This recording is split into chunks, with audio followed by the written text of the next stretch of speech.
ರಾಯಚೂರು ಜಿಲ್ಲೆಯ ಹಿರಿಯ ರಾಜಕಾರಣಿ ಬೋಸರಾಜು ಅವರಿಗೆ ಸಚಿವ ಸ್ಥಾನ ನೀಡುವುದರ ಜೊತೆಗೆ ಜಿಲ್ಲಾ ಉಸ್ತುವಾರಿ ಸ್ಥಾನ ನೀಡಬೇಕು ಎಂದು ಕಾಂಗ್ರೆಸ್ ಮುಖಂಡ ಶಿವರಾಜ್ ವಕೀಲ ಒತ್ತಾಯಿಸಿದರು. ರಾಯಚೂರು ಜಿಲ್ಲೆಯ ಮಾನ್ವಿ ಪಟ್ಟಣದ ಪ್ರವಾಸಿ ಮಂದಿರದಲ್ಲಿ ಸುದ್ದಿಗೋಷ್ಠಿಯಲ್ಲಿ ಮಾತನಾಡಿ, ಬೋಸರಾಜು ಅವರಿಗೆ ಸಚಿವ ಸ್ಥಾನ ನೀಡಬೇಕೆಂದು ಮಾನ್ವಿ ಪಟ್ಟಣದ ಬಸವ ವೃತ್ತದಿಂದ ನಾಳೆ ಜೂನ್ 18ರಂದು ಒತ್ತಾಯದ ಹೋರಾಟ ಹಮ್ಮಿಕೊಳ್ಳಲಾಗಿದ್ದು, ಕಾಂಗ್ರೆಸ್ ಮುಖಂಡರು ಮತ್ತು ಕಾರ್ಯಕರ್ತರು ಹೆಚ್ಚಿನ ಸಂಖ್ಯೆಯಲ್ಲಿ ಭಾಗವಹಿಸಬೇಕು ಎಂದು ಕರೆ ಕೊಟ್ಟರು. ಸಚಿವ ಬೋಸರಾಜು ಅವರು ರಾಯಚೂರು ಜಿಲ್ಲೆಯ ಕಾಂಗ್ರೆಸ್ ಪಕ್ಷದ ಜನನಾಯಕರು. ಹೀಗಾಗಿ ಜಿಲ್ಲೆಯಲ್ಲಿ ಕಾಂಗ್ರೆಸ್ ಪಕ್ಷದಿಂದ ಶಾಸಕರು ಆಯ್ಕೆಯಾಗಿದ್ದಾರೆ. ಹೀಗಾಗಿ ಸಚಿವ ಸ್ಥಾನ ನೀಡಬೇಕು ಎಂದು ಆಗ್ರಹಿಸಿದರು. ಇವತ್ತು ಮಾನ್ವಿ ನಗರದ ಪ್ರವಾಸಿ ಮಂದಿರದಲ್ಲಿ ಒಂದು ಪೂರ್ವಭಾವಿ ಸಭೆಯನ್ನು ಕರೆಯಲಾಗಿತ್ತು. ಆ ಸಭೆಯಲ್ಲಿ ನಾಳೆ ದಿನ ಗುರುವಾರ ಬೆಳಿಗ್ಗೆ 10 ಗಂಟೆಗೆ ನಮ್ಮ ರಾಷ್ಟ್ರೀಯ ರಾಜ್ಯ ನಾಯಕರಾಗಿರುವಂಥ ಸನ್ಮಾನ್ಯ NS ಬೋಸರಾಜ್ ಸಾಹೇಬರಿಗೆ ಮತ್ತೊಮ್ಮೆ ಸಚಿವ ಸ್ಥಾನ ಕೊಡಬೇಕೆಂಬ ಉದ್ದೇಶದಿಂದ ನಾವೆಲ್ಲರೂ ಇವತ್ತು ಪೂರ್ವಭಾವಿ ಸಭೆಯನ್ನು ಮಾಡಿದ್ದೀವಿ. ಆ ಸಭೆಯ ನಿರ್ಣಯ ಪ್ರಕಾರ ಇಡೀ ನಮ್ಮ ಮಾನ್ವಿ ತಾಲೂಕಿನ ಮತ್ತು ಸಿರವಾರ ತಾಲೂಕಿನ ಎಲ್ಲ ಕಾಂಗ್ರೆಸ್ ಪಕ್ಷದ ಮುಖಂಡರು, ಕಾರ್ಯಕರ್ತರು, ಅಭಿಮಾನಿ ಬಳಗದವರು ಎಲ್ಲರೂ ಹೆಚ್ಚಿನ ರೀತಿಯಲ್ಲಿ ಮಾನ್ವಿ ನಗರದ ಬಸವ ವೃತ್ತದಲ್ಲಿ ಬೆಳಿಗ್ಗೆ 10 ಗಂಟೆಗೆ ಸೇರಿ ಈ ನಮ್ಮ ಸಚಿವರಿಗೆ ಸಿದ್ದರಾಮಯ್ಯ ಸರ್ಕಾರದಲ್ಲಿ 3 ವರ್ಷ ಕಾಲ ಬಹಳ ಉತ್ತಮವಾಗಿ ಸಚಿವ ಕೆಲಸವನ್ನು ಮಾಡಿದ್ದಾರೆ ಸಚಿವರು.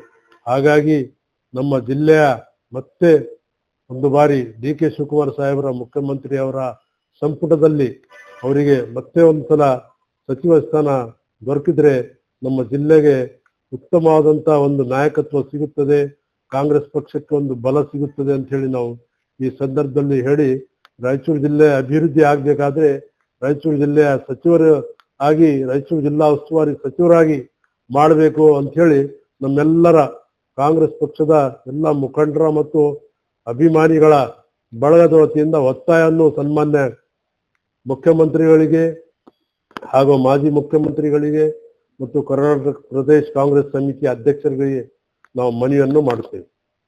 ನಮ್ಮ ರಾಯಚೂರು ಜಿಲ್ಲೆಯ ಜನಪ್ರಿಯ ನಾಯಕರು ಹಾಗೂ ಕರ್ನಾಟಕ ಕಂಡಂತ ಅತ್ಯಂತ ಧೀಮಂತ ನಾಯಕರು ಆಗಿರ್ತಕ್ಕಂಥ ನಮ್ಮ NS ಬೋಸರಾಜ್ ಸಾಹೇಬರು ಅವರ ಸೇವೆಯನ್ನು ತೆಲಂಗಾಣ ಉಸ್ತುವಾರಿ ಮತ್ತು ಕೇರಳ ಉಸ್ತುವಾರಿ ಹಾಗೂ ರಾಯಚೂರು ಜಿಲ್ಲೆಯಲ್ಲಿ ಪ್ರತಿಯೊಂದು ಮತಕ್ಷೇತ್ರದಲ್ಲಿ ಪ್ರತಿಯೊಂದು ಸುಮಾರು ಒಂದು 25ರಿಂದ 50 ಜನಸಂಖ್ಯೆಗಳನ್ನು ನಿರರ್ಗವಾಗಿ ಹೆಸರುಗಳು ಮತ್ತು ಅವರ ಫೋನ್ ನಂಬರು ಅವರಲ್ಲಿ ನಿರರ್ಗವಾಗಿ ಸಂಪರ್ಕವನ್ನು ಹೊಂದಿರತಕ್ಕಂಥ ನಮ್ಮ ನೆಚ್ಚಿನ ನಾಯಕರಾಗಿರ್ತಕ್ಕಂಥ ಸನ್ಮಾನ್ಯ ಶ್ರೀ NS ಬೋಸರಾಜ್ ಸಾಹೇಬರವರಿಗೆ ಈ DK ಶಿವಕುಮಾರ್ ಸಾಹೇಬರವರಲ್ಲಿ ಮತ್ತೊಮ್ಮೆ ಮುಂದುವರಿಸಬೇಕು. ಅವರಿಗೆ ಮುಂದುವರಿಸಿದ ಸಚಿವ ಸ್ಥಾನವನ್ನು ಮುಂದುವರಿಸುವ ಜೊತೆಗೆ ರಾಯಚೂರು ಜಿಲ್ಲೆ ಉಸ್ತುವಾರಿ ಸಚಿವ ಸ್ಥಾನವನ್ನು ಕೊಡ್ಬೇಕಂತೇಳಿ ಈ ಮೂಲಕ ತಮ್ಮೆಲ್ಲರ ಮೂಲಕವಾಗಿ ನಾವು ವಿನಂತಿಸುತ್ತೇವೆ. ಒಂದು ವೇಳೆ ಕೊಡದಿದ್ದ ಪಕ್ಷದಲ್ಲಿ ಮುಂದಿನ ಹೋರಾಟ ಮತ್ತೆ ಪ್ರತಿ ರಾಯಚೂರು ಜಿಲ್ಲೆಯಲ್ಲಿ ನಾವೇನಾದ್ರೂ 7 ಸ್ಥಾನವನ್ನು ಗೆಲ್ಲಬೇಕಾದ್ರೆ ಬೋಸರಾಜ್ ಅವರ ಇವರ ಅನುಭವ ಮತ್ತು ಹಿರಿತನವನ್ನು ಕಂಡು ಅವರಿಗೆ ಕೊಡಲೇಬೇಕಂತ ನಾವು ಈ ಪತ್ರಿಕೆ ಮಾಧ್ಯಮ ಮೂಲಕವಾಗಿ ನಾವು ಸೂಚಿಸುತ್ತೇವೆ. ಎಲ್ಲರಿಗೆ ನಮಸ್ಕಾರ. ನಮ್ಮ ಸಚಿವರಾದಂಥ NS ಬೋಸರಾಜ್ ಸಾಹೇಬರಿಗೆ ನಮ್ಮ ರಾಯಚೂರು ಜಿಲ್ಲೆ ಉಸ್ತುವಾರಿ ಮಿನಿಸ್ಟರ್ ಕೊಡಬೇಕು. ಆದರೆ ಅಂಥ ವ್ಯಕ್ತಿ ಸಿಗಲ್ಲ ನಮಗೆ. ಇಡೀ ಡಿಸ್ಟಿಕ್ ಸಿದ್ದರಾಮಯ್ಯ ಸಾಹೇಬರು ಹೆಂಗೆ ಕರ್ನಾಟಕ ಸ್ಟೇಟಿಗೆ ಇದ್ದಾರ, ನಮ್ಮ ರಾಯಚೂರು ಜಿಲ್ಲೆಕ್ಕೆ ಆ ರೀತಿ ನಮ್ಮ NS ಬೋಸರಾಜ್ ಸಾಹೇಬರು ಇದ್ದಾರ.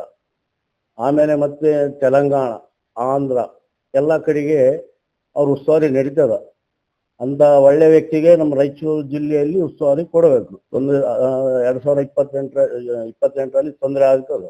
ಅವ್ರನ್ನ ಕೊಟ್ಟಿಲ್ಲ ಅಂದ್ರೆ ತೊಂದರೆ 100% ತೊಂದರೆ ಆಗ್ತದೆ. ಅಲ್ಲ, ಅವರು ಈಗ NS ಬೋಸರಾಜ್ ಅವರು ಒಂದು ರೀತಿಯಲ್ಲಿ ಸಣ್ಣ ನೆರವು ಸಚಿವರಾಗಿದ್ದಾರೆ.